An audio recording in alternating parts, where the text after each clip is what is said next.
Tattoosoul, die Plattform für professionelle Tätowierer. Oh, tell me about myself? It was in the 90s that I was doing most of my conventions, and mostly in Europe. I was doing about, 14 a year, 14 conventions every year. And I would go away in May. I think I did April and May, I would go to Europe. I'd arrive in Germany somewhere, and I would have 8 conventions. I'd do one every week for 2 months. And This is pretty heavy right now. yeah, it was a lot of work, but a lot of fun. Traveling around, and you get, if you're doing a lot of conventions, you get to know people that you see every time, and you become like a little group, and you hang out, and then you don't see them the next convention, then you see them another one, you go, hey, come on, let's go and let's hang out, and you tell each other stories about what you've done.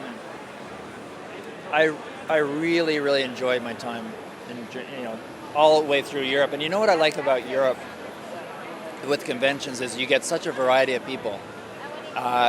Somewhere like Canada or the States, you get some variety, but not the same. And you get all the different languages and different cultures, and I found that it's very, very rich. For me anyways, and maybe because I live over here, that it's someone from over there likes to come here, and someone from here goes there. But I loved it. How long are you staying in the tattoo business right now? I started in 1981, so around 30 years, and that I've been tattooing. Yeah, I'm an old man now. But how did you get into the scene? I mean, you start from somewhere? Well, I was in the Navy, in the Canadian Navy, and this was on an island in British Columbia called Vancouver Island. And one day, me and some friends went I heard about a tattoo shop, and this was in 1981, so there's not a lot of tattoo shops at that time, and not a lot of good ones either. And I went to this place, and they did such good work. Now we're used to seeing a lot of good work, but back then I didn't know it was even possible how good I saw. So of course I got a tattoo, even though my grandfather said don't get any tattoos. And I got a tattoo, and it wasn't just the tattoo that made me interested in being a tattoo artist. I was already an artist, but it was the experience. There was something about the experience of getting a tattoo that I still find amazing, and it's just, there's nothing similar to it in any other art form, because you have an experience. With a painting, it's on the wall. With a tattoo, it gets put into your skin, on your body, and it becomes a part of you. And I think there's something very, very spiritual about that, the whole experience. So that's what got me interested. And I just thought, wow, this is the best art form I could ever be doing. And from that point on, I didn't stop. It was just tattooing. It was my destiny, I guess. It's sort of interesting. So is there a special energy between and your customers while tattooing? I mean, this is what most time is into tattooing. I find that the energy that happens between me and anyone that I tattoo, partly because you're spending a fair bit of time with them as well, but it's a very intimate experience, because they're taking a lot of risk in trusting you. And I find maybe very much the same as, when you hear about some people who go through maybe a trauma or something, or they get lost in the wilderness and they have to pull together to get through it. With a tattoo, it creates the same dynamic, but without all the risk. So there's a bonding that happens. And so you end up being left with one client after another that you connect with, and then if you see them a year later or something, you're like, hey, but there's a connection, even though you don't hang out all the time. And I love that, for 30 years of connecting with people like every day that I tattoo, hearing stories, because usually when someone gets tattooed, they start talking about their personal stories. It's like a truth serum or something, like almost not quite like a psychiatrist, but you just get into a nice conversation, and there's something really nice about that flow. And I find that in some ways that gets recorded into the tattoo, that intimate experience and the conversation. All of that is in some way is in that tattoo, and the person will always remember that. So if they have a really good experience, every time they look at their tattoo, all of those experiences, the music that was playing, the smells, like a lot of people you ever hear, when they smell like the healing balm or anything, they go, oh, that reminds me of when I got my tattoo. Like everything is imprinted in your memory, so I think that's very special, and it's not like anything else.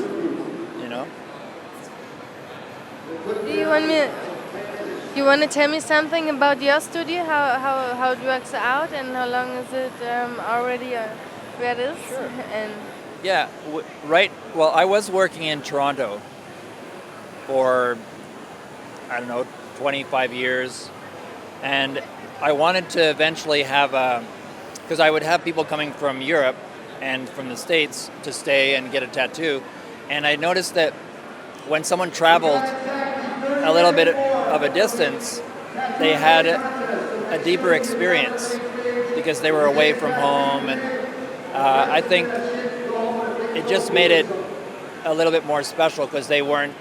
If their tattoo studio is around the corner, it's very easy to bring your personal stuff with you, business. They come running in. But if you go somewhere, you travel to get your tattoo, it makes it a much more special experience. So what I wanted to do was make it so that everyone had a little bit of that, even if they weren't that far away. So I moved to a small town outside of Toronto. So even someone from Toronto had to drive an hour and a half, and they come to a little town, lots of stone houses, so it feels a little bit like Europe, and a kind of Scottish town. And we have a kind of a farmhouse, so it's very different. It's stone and a big barn that's built on the side, and we have chickens, and we have hairless dogs, and it's just a whole experience. They come in, but it's more of a bed and breakfast tattoo. So people will come, if they come from the States or from Europe, we'll give them a room, and we'll cook them breakfast. We'll give them eggs from our chickens, and it's really nice. People find that with a tattoo artist, if you share breakfast or share a meal with your artist before you start work, it makes something even more kind of relaxed. If people are nervous, they relax more. If you're eating with someone, it just sort of makes it feel more like a family. My style has grown over the years, and I find that's a really enjoyable thing and very creative in itself to let your style develop on its own, almost to not really push it too far, not to try too hard. But my style has just evolved, I guess. Every year I start adding little things, do little things differently. But what I find the common ground that stayed the same is I really like designs. You could call it sacred geometry. I like shapes that show up in nature, in indigenous cultures, and I think they show up in indigenous cultures because of the surrounding that they're in. But I just love studying designs and patterns and what's behind them and what they mean, and finding ways to suit the design and the patterns to the person that I'm working with. That I really, really enjoy the most. But the way I work, it's almost more like decorating the body rather than putting a picture on it. So I try to make the tattoo, the tattoo and the person wearing it be one. So there's not a separation as best as I can. So if it works well, then the person leaving with their tattoo feels like it's always been a part of them. That I find really important. And then the other aspect that I've really enjoyed and I find very, very important with the tattoo experience for myself and for my clients is the overall experience is as important as the finished tattoo. Some people would, I think just with Western culture, we put more emphasis on the physical, something that you can see over something that you can feel. And I find that the experience in the tattoo should be one. And when that happens, or the closest you can get to it, the more the person feels like it's always been there and that it's a part of them. It's not just something on them, that there's so much dimension to it. And I think then the more people are drawn to that tattoo, and that, because then they want to know about you and why did you get this and what is it all about. It's fascinating. There's nothing like that anywhere. No other art form the same. Can you tell me something about the stigma? I see you working with this one and you're about 30 years in the business. Maybe you can tell me what changed in the last years?